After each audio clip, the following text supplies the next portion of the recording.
Good evening, everyone. I welcome you all again in our very interesting series of detailed discussion and dialogues in Indian diabetes, that is 4D 2.0 program.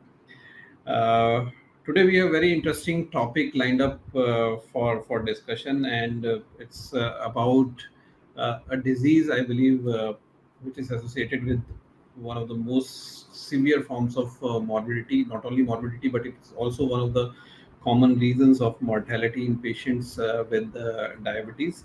We'll be talking about diabetic kidney disease, the prevalence of diabetic nephropathy in India. We have a very experienced speaker for today's talk. Our speaker is Dr. Ashok Chakravarti. Lined up for this talk, Dr. Ashok will be talking on the prevalence of diabetic nephropathy in Indian patients. Uh, Dr. Ashok is DM in endocrinology uh, from Andhra Medical College, and before that, he pursued his MBBS from Guntur Medical College and MD in General Medicine from KMS Amalapuram. He is currently working as a consultant endocrinologist at Ashok Diabetes and Endocrine Center since October 2019, and he has multiple publications to his credit. So we welcome you, Dr. Ashok, for this talk. Uh, Welcome. Yeah, thank you, Dr. Atul, for introduction. So you discussed about this diabetic kidney disease. There's a lot of patients with people with type 2 diabetes. They're suffering with diabetic kidney disease. Who patient with long duration of diabetes, who uncontrolled, poor glycemic control. They're suffering a lot with this problem with diabetic kidney disease, and finally end up with a lot of morbidity, and finally end up in going for dialysis or going for renal transplantation. So we're going to talk about this prevalence of this diabetic nephropathy in India. So before that, we're going to see how the prevalence of diabetes in India. So usually 9.6% among adults are aged about 20 are diabetic. So usually see 1 in 11 in persons in India the type 2, they are type 2 diabetes. Out of see 11 persons, 1% is the type 2 diabetes. So over 53% of the adults who are living with diabetes are undiagnosed. Usually half of the population in the India they are undiagnosed. Usually most of the adults above the age of 28 or 40 who are adults, they are undiagnosed. Mostly they just we find only incidentally finding people with type 2 diabetes. So the number of people with diabetes in India is the second highest in the world. So is the highest capital of this after the China. Indians are the second place in the patient with prevalence of the diabetes. You see the 90 million people with diabetes in India. 1 in 2 adults with diabetes are undiagnosed. You see mostly 50% of the adult population are undiagnosed. I would see 1 in 11 they are diagnosed diabetes, and out of this 1 in 2 they are not diagnosed as diabetes. On 747,000 deaths are caused by diabetes in 2021. In 2021 census, we see 747,000 deaths caused by related to the diabetes in India. So because this big problem in India, because 1 in 11 people with diabetes increased prevalence up to 9.6%, and half of the population undiagnosed people with diabetes. So these are all the issues with presently in diabetes in India. So mostly we are surpassing China and will be number one in diabetes capital of the India. So we can like diabetes care of capital, number one capital in the world, and a patient with type 2 diabetes also going to be number one patient in future after the surpassing the other countries China. So is usually diabetic nephropathy or diabetic kidney disease. You see what is diabetic nephropathy, diabetic kidney disease, both are similar terms. Is usually chronic loss of kidney function. So usually slowly progressive loss of the kidney function over the some duration of the time. So this diabetic nephropathy can be divided into two stages. That is a microalbuminuria or macroalbuminuria. Depends upon the albumin excretion. You see albumin excretion, that is urine albumin excretion ratio less than, that is 20 grams per minute or less than 199 micrograms per minute is called microalbuminuria. Macroalbuminuria, that is urine albumin excretion more than 200 or equal 200 micrograms per minute, it's called the macroalbuminuria. Usually approximately one third of the diabetes patients showed microalbuminuria after 15 years of disease duration, and less than half develop renal nephropathy. Usually patients with onset of diabetes slowly progressive. After 15 years, we found one third of the patients with diabetes they found to have microalbuminuria, and some eventually they develop loss of this kidney function. They end up in diabetic kidney disease. So this diabetic kidney disease is the primary single cause of end-stage kidney disease patient with type 2 diabetes. So you see the diagram is a normal kidney patient, healthy individuals. You see in the urine there is no much protein excretion, but a patient with this diabetes, there is because of damage to the glomerular basement membrane, there is a protein leaking. So you see the protein in the urine. So whenever there is a patient who usually there is a leaking of this protein in the urine, is going to damage to the mesangial cells. So when there is damage mesangial cells, there is a thickening of the mesangial cells. Finally, end up in fibrosis of these mesangial cells and loss of function of normal kidney function. So next slide, please. So this is the prevalence of diabetic nephropathy in India. So usually in urban Asian Indians, the prevalence of overt nephropathy and microalbuminemia was 2.2% and 26.9% respectively. That is nephropathy 2.2% and microalbuminemia and overt nephropathy 26.29%. So duration of diabetes, HbA1c levels, systolic blood pressure were the common risk factors for overt nephropathy, microalbuminemia. So first one is risk factor, duration of diabetes, and how is HbA1c levels, whether it is poor control, good control, depends on HbA1c levels and depends upon systolic blood pressure and other risk factors like obese, dyslipidemia, also the added risk factors for development of this nephropathy. So, according to the International Diabetic Federation 2021, the number of people affected worldwide has increased by 46% to approximately to 7, that is nearly 783 million people that are suffering with the number of people with diabetes and diabetic kidney disease. In India, the prevalence of this diabetic nephropathy ranges from 0.9% to 62.3%. So it varies from up to the 62.3% patient with type 2 diabetes they are suffering from diabetic nephropathy. So the registry data suggests that diabetes accounts for 45% of cases among ancient renal disease patients receiving renal transplant therapy. So usually our Indian registry with who are getting renal transplantation, 45% of cases among ancient renal disease are the receiving renal transplant. More patients from diabetic nephropathy they end up in ancient renal disease.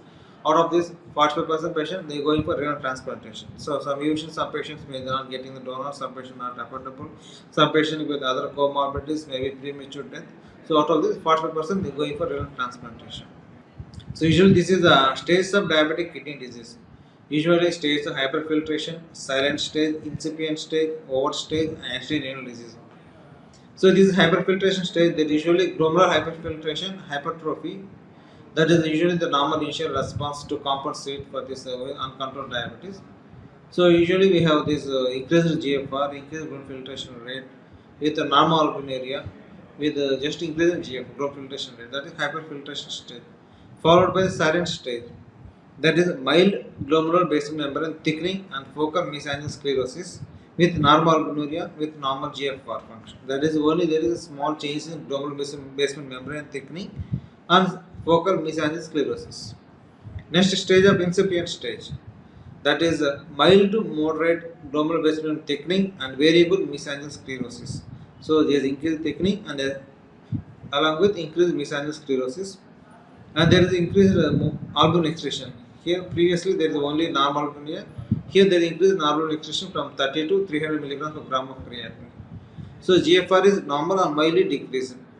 That is up to that is stage 3. From stage 4, we will see that is overt albuminuria. That is marked glomerular basement thickening, diffuse mesangial sclerosis, without nodule. That is with nodular sclerosis, without nodular sclerosis, and severely increased albuminuria. That is macroalbuminuria. That more than 300 milligrams per gram of creatinine, with the decreased GFR along with hypertension. This is a finally stage 4, and then end up stage 5. That is diffuse glomerular sclerosis, decreased albuminuria with the GFR less than 15 ml per minute with along with hypertension. So from we need to tackle from stage of the stage to the incipient stage. When we control this glycemic control along with the decreased albumin excretion, we will prevent to end up at stage 4, stage 5. So what is the pathology of diabetic nephropathy? Why patients with type 2 diabetes they are getting diabetic nephropathy? Because of this lot of mechanisms. First one is that is change in renal hemodynamic changes. Next one is activation of the RAS. Next one is ischemia, inflammation, oxidative stress. All we have underlying hyperglycemia. These are problems. When there is renal hemodynamic changes because of hyperglycemia, there is increase in insulin growth factor 1, increase in transfer growth factor beta, vascular endothelial growth factors, prostaglandins, glucagon, endothelial 1, SGL. These all affect in efferent arterial constriction, glomerular hypertension, and glomerular hypertrophy, glomerular sclerosis. So whenever there is hyperglycemia, changes in renal dynamic changes, increase in efferent arterial constriction, causes glomerular hypertension, for causing glomerular sclerosis. Next one is the activation of the renin-angiotensin system. So whenever there increase the activation of the ROS, increase the reactive oxygen species, increase the transfer growth factor beta, and increase angiotensin 2, increase in aldosterone levels. It causes podocyte injury, decreased hypoxia-induced factor stability. Usually, hypoxia-induced factor stability decreases. It causes more damage to this glomerular basal membrane, more damage podocyte. Usually, this HIF1, that is hypoxia-induced factor, usually it prevents this podocyte injury. So, whenever there is a decrease in HIF1, that is hypoxia-induced factor alpha, so there is more damage podocytes, there is more increase in proteinuria. Next one is ischemia and inflammation. So because of ischemia inflammation, there is ages, that is advanced glycogen end products, increase TNF alpha, increase NFK beta. All this causes podocyte injury. Next one is oxidative stress. It causes activation of the JAK-STAT pathway, activation of vascular growth factors, activation of the MCP1. This all leads to tubulointerstitial fibrosis, causes tubular atrophy, mesangial cell expansion, and extracellular matrix accumulation. So, because when from the tubules, when the leakage to the protein, this protein causes sclerosis, fibrosis. So, leads to the tubular atrophy. That's why we call it as a shrunken kidney, small kidney. When this is like the final stage of diabetic kidney disease, we see the small size kidney and shrunken kidney. So this because of this tubular atrophy and mesangial cell expansion. So because this normal glomerular cells is replaced by this more mesangial cell expansion and loss of this normal glomerular function, loss of normal kidney function, and extracellular matrix accumulation. So when because of mesangial expansion, extracellular matrix accumulation, tubular atrophy, this all leads to decline in glomerular function, declining in this GFR, and more increase in proteinuria. So how you can tackle this diabetic nephropathy? What are the strategies? How can prevent? How can prevent progression of this diabetic kidney disease? So we have some therapeutic strategies, that is by using this controlling the glucose levels and by controlling this tubular interstitial mechanism at the level of kidney.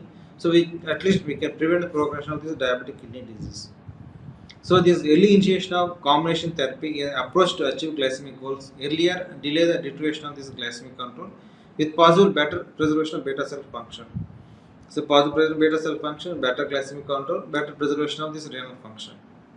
So we have novel medical therapy that is used along with the diet, exercises to control high blood sugar in order to type 2 diabetes. They are what are available medications? They are DP4 inhibitors like sitagliptin, saxagliptin, linagliptin, and alogliptin. SGL inhibitors like canagliflozin, dapagliflozin, and empagliflozin, and GLP receptor analogs, that is GLP like glucagon receptor agonist, regulate restore of incretin function. So this combination of this SGL inhibitor DP4 combination is suitable option for Indian with type 2 diabetes patient for the following reasons. It is safe, you have rapid onset of action, sustainable glycemic control. So it improves both insulin resistance and beta cell function. So both tackling both resistance and improve beta cell function. Helps reduce the body weight. So reduction in body weight decreases insulin resistance and decreases the blood pressure. Next, reduces the pill burden, because fixed dose combination you can reduce the pill burden, and by decrease the pill burden there is more adherence to the therapy and more compliance and overall cost effective. So the SGL inhibitors act mechanism action. These both act at different levels. They have different mechanism, that is combination of these SGL inhibitors, D4 inhibitors. They have different mechanism action along with additive glycemic control. So usually these SGL inhibitors, they inhibit renal glucose absorption, so more excretion of the glucose to the renal tubules to the urine, and produces glucosuria. Along with it, promotes weight loss, decreases systolic blood pressure up to 4 to 6, decreases diastolic blood pressure up to 1 to 2, and lower risk of hypoglycemia. So it is SGL inhibitor, independent of the insulin action, independent, so no risk of hypoglycemia. D4 inhibitors, they have clinical use for like a patient more than 10 years. It inhibits that is like D4 enzyme action. So the more prolonged action of this GLP1, they think more prolonged action, more increased incretin effect, and stimulation of the insulin secretion from beta cells, inhibits the glucagon secretion from beta cells. the alpha cells, and weight neutral, and low risk of hypoglycemia. So D4 inhibitors increases insulin secretion and decreases glucagon secretion and increase the lifespan of these beta cells and low risk of hypoglycemia. So this fixed dose combination more additive effect as compared to other OADs. So this LGL inhibitor, D4 inhibitor is smart combination. So LGL inhibitor usually tackle at the level of the kidney and the cardiovascular system. So main decreases glucotoxicity and decreases plasma volume, decreases glomerular hyperfiltration. By this, so there is no decrease, that is a improvement in renal function, and decrease albuminuria. And next, a lot of this pancreas, that is because of this decrease in weight, there is improvement in decrease in glucotoxicity. So improvement beta cell function allow the pancreas, increases insulin secretion. Next, decreases uric acid levels, decreases this hyperglycemia risk. Next, allow this D4 inhibitors. They allow the pancreas, decreases insulin secretion from the alpha cells, the beta cells, and decreases the glucagon secretion from pancreatic alpha cells. So it also improves endothelial function and decreases this macrophage infiltration and decreases calcium accumulation and improvement insulin secretion, improvement this increased lifetime of this GLP-1 and GLP-1. So there is a more increase in incretin effect. So by this they allow the kidney, decrease albuminuria, decrease systolic blood pressure, decrease uric acid level, allow the pancreas, decrease hyperglycemia, decrease glucose levels. Next, allow this cardiovascular system, decreases cardiovascular events, allow this gut, the weight neutral. So all these synergetic effects by smart combination. So improvement tackling the glucose levels, prevention of this diabetic kidney disease, prevent the progression of albuminuria, weight reduction, and decrease in blood pressure and decrease in cardiovascular events. So this combination is very beneficial, very useful for these patients for prevention of this diabetic kidney disease. So this is a DAPS study. So fixed dose combination therapy of dapagliflozin and sitagliptin was effective in improving the blood glucose levels among diabetic patients in 3 months. It is an effective alternative treatment option for diabetes patients with adequate glycemic control. So we see the graphs changes in fasting plasma glucose level, change in post-mortem glucose levels for the duration of the baseline to 12 weeks. So significant reduction in both the fasting plasma glucose levels and both post-mortem plasma glucose levels, along with the baseline A1C from 8.9 to the 7.2, that is around this 12 weeks. So both improvement in fasting and postpartum along with improvement in A1C levels. So this fixed dose combination very beneficial effect. Next slide please. So these benefits of SGL inhibitor in diabetic nephropathy. So what are the potential mechanisms of SGL inhibitors that is induces this nephroproduction? So what are the beneficial effects? How are you going to affect this nephroproduction? So one is the glucose lowering mechanism, that is actually glucose lowering independent mechanism, glucose lowering dependent mechanism. So glucose lowering dependent mechanism related to decrease in renal growth and inflammation because of this hyper glucose control. There is no much inflammation, no fibrosis of glomerular this mesangial cells. Next, glucose lowering independent mechanism, decrease in blood pressure, decrease in body weight, decrease in serum uric acid concentration, decrease in hyperfiltration via this glomerular feedback balance, and decrease hypoxia due to shifted fuel consumption. So by all these mechanisms, by the glucose dependent, glucose independent mechanisms, finally it is renal protective. So the dapagliflozin significantly reduces low risk of this composite of sustained decline in the estimate of GFR at least 50% and kidney disease and death from renal causes. So this diagram showing that finally from after starting this dapagliflozin, so there is a decrease in progression of renal kidney diabetic kidney disease, decrease in albuminuria, and decrease in incidence of diabetic kidney diseases. Next slide please. Next, benefits of this D4 inhibitor in diabetic nephropathy.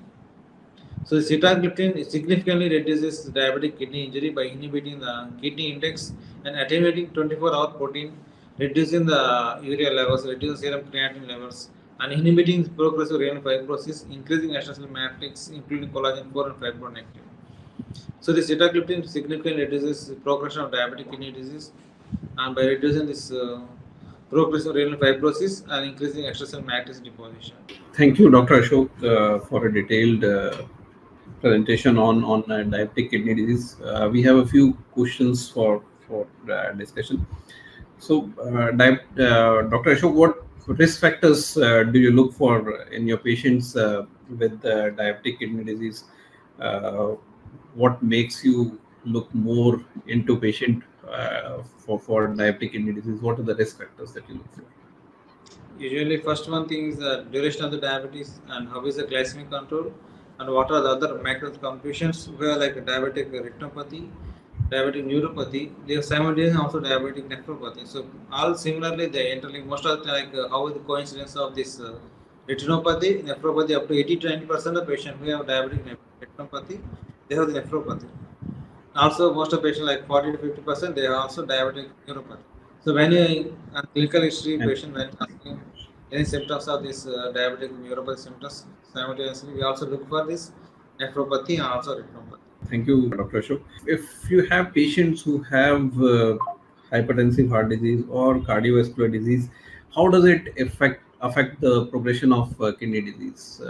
What Yeah, definitely affects because patient with hypertension because of this glomerular hyperfiltration and by renal hyperfiltration, renal hypertension, it causes further more progression of this renal fibrosis and more damage to the renal tubules other than the non-hypertensive patients. So, any guidelines or tools for early detection that you use in your OPD?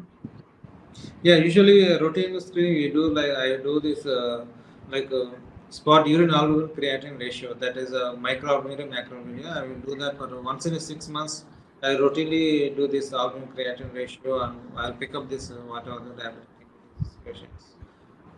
Yeah, yeah. So that And is what also we. follow up with the creatine levels, any further any progression of creatine levels, both these parameters we can predict the progression. Yeah. Thank you, Dr. Ashok. Uh, any evidence-based methods that physicians can use other than microalbumin, or where they should look, or any other tools that can use for diagnosing diabetic kidney disease? Tools like only like you can do by biochemically, that is like 24 hours in protein creatine ratio or 24 like a spot urea ratio. But most of the biochemistry labs they have like a spot in albumin creatine ratio. Spot. That spot we can because instead of because previously the cumbersome procedure collecting 24 hours urine is very cumbersome.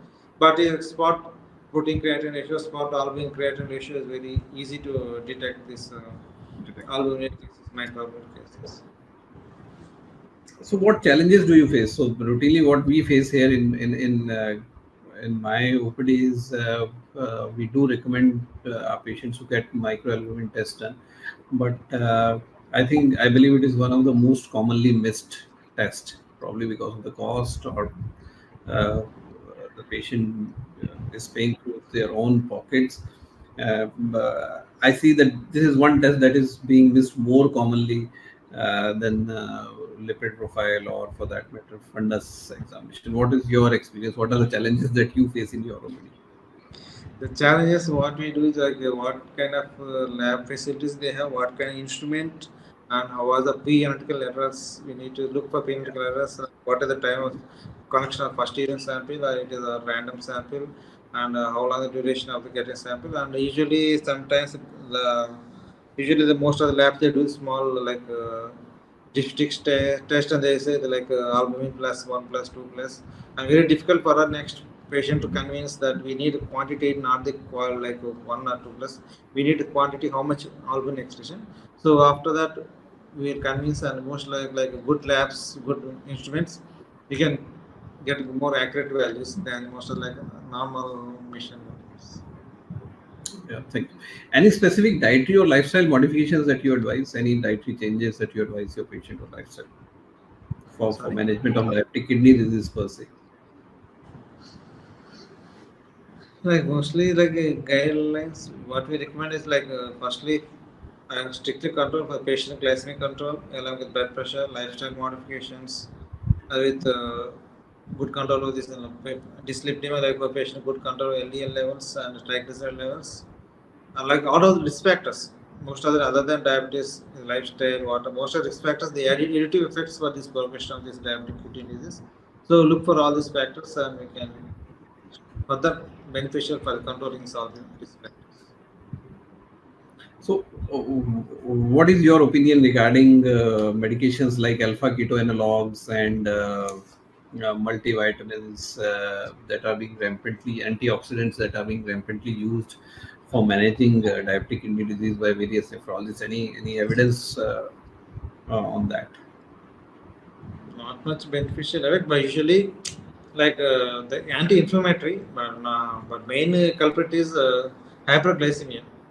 When we control this, tackle the glucose levels, it will decrease the oxidative stress. Along with this omega-3 fatty acids, other multivitamins, they have significant, but not much significant like glucose control. They have some beneficial effects. Control this antioxidants, anti-inflammatory. So yeah, this can be used as an adjunctive medications, but primarily it is the glycemic control and blood pressure control that is of paramount importance. Uh, you talked about drugs, specifically SGLT2 inhibitors and DPP4 inhibitors. What is your experience on using these medications? And we have now so many combinations available with us. Your opinion regarding those? Yeah, this was wonderful. Like the reduction of these HGL inhibitors for the past decade, we seeing the decreasing this prevalence of diabetic kidney disease, decreasing most of the cases. We see previously before introduction of this group of drug, after introduction, we see how this most of the cases, number of people end up in end-stage disease or end up in dialysis. See, mostly we are seeing the decrease in number of cases of this patient with by adding most beneficial effect by adding this group of drugs. Yeah, so now we have ample evidence after the availability of the DAPA-CKD trial as well as the empagliflozin renal outcomes, EMPA-REG renal outcomes are also very promising. So now there is clear evidence that SGLT2 inhibitors are associated with lesser progression of chronic kidney disease, and now it has been approved for use of chronic kidney disease outside diabetes as well. Any use of telemedicine that you can suggest or digital health technologies that can help in early detection and management of diabetic nephropathy, especially like India, we know is a diverse, the ground situation is diverse. So, how telemedicine can help in that? Yes, definitely. But once from the worker, like patient with like primary health centers or like remote health centers, just we can definitely it helps because when we can guide the where the available or the healthcare professionals, we can guide and we can prevent. At least we can give some suggestions how we can prevent this progression of diabetic kidney disease. Yeah, absolutely right, Dr. Ashok. Just by doing the microalbumin, and probably it is one of the tests that helps us to understand the status of kidney very early in the course of the disease, and patient can be initiated on medications uh, that reduces progression of diabetic kidney disease and probably progression to dialysis or end stage renal disease as well. So it can definitely make a lot of difference, and telemedicine plays a huge role in that. So that's all from our side, Dr. Ashok. It was wonderful having you here, and thank you for coming. Any last line or any last message you would like to give to our audience? Yes, thank you for a wonderful discussion. But patient who taking like the doctors, healthcare physicians, or practitioners who tackling with patient type 2 diabetes, don't look for only the glucose levels. Look for the patient with comorbidities. Look for the creatine levels. Look for this albumin creatine ratio, microalbumin. When we pick up this microalbumin, patients like we can prevent this progression of the diabetic kidney disease. So be cautious with patient with type 2 diabetes. Which is most of the Indians population, like we see how the prevalence. So once we tackle early, we can prevent this progression of the end-stage renal disease. We can save the lives. Yeah, absolutely right, Dr. Ashok. We should not just be hinged on creatinine. Probably it is a microalbumin that is more clinically relevant test, especially in the early part of the disease, where we can actually make difference in our patient's life. Because once creatinine has started rising, probably we are late. Probably we have lost more than 50% of the glomeruli, and we are late in managing the situation. So it is earlier detection through microalbumin urea that is important. Thank you, Dr. Ashok, for a wonderful discussion. And with that, I'll hand over the session back to